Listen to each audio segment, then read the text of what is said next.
Ang pinangako pong trabaho sa amin dito sa Pilipinas ay sinabi po sa amin ay production designer. Pero po pagdating namin sa Japan, isa po kaming factory worker.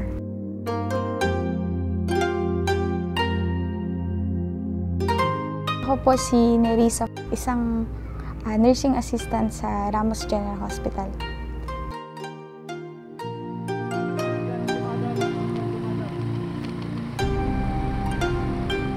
Siyempre po, excited po ako dahil una-una po, yun po, makakapagtrabaho na po ako, makakaipon na po ako para sa family ko.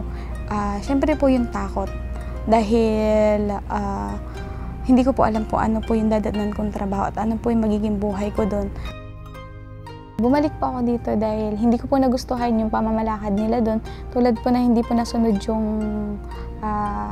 kontrata na pinirmahan ko po. At marami pong mga unlawful deduction na ginagawa sa amin na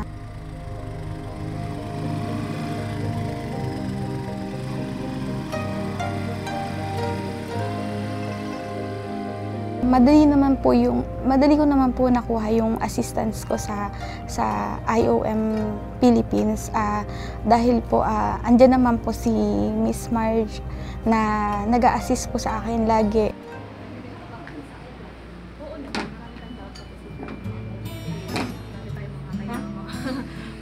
My name is Marjorie Rangalerios.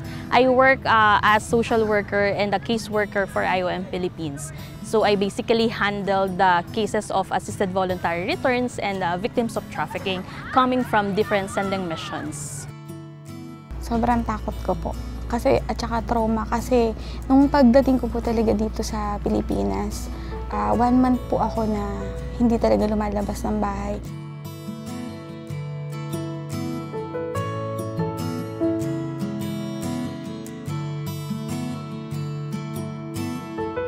We conducted several counselings to her to manage the trauma that she experienced in Japan. So we've been providing at least once a week small consultations. And we also referred her to the Department of Social Welfare for additional social services.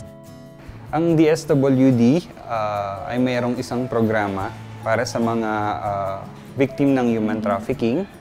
Ang programang ito is a holistic program. Iba't ibang direct services at support services ang naibibigay natin doon sa mga victims at the same time sa kanilang family. Based doon sa time na nai-refer siya sa amin, actually takot siya kahit sa akin. Meron kasi silang trust issue dahil hindi nila alam kung sino yung pwede nilang pagkatiwalaan.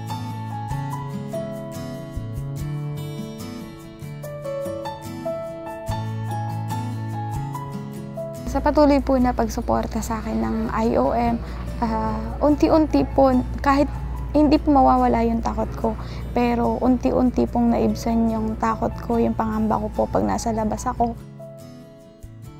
Psychosocial support has been integrated to our work because we always value the importance of having a good psychosocial status of an individual. Because if you don't have a good or a stable mental status or emotional status, it would affect your reintegration process.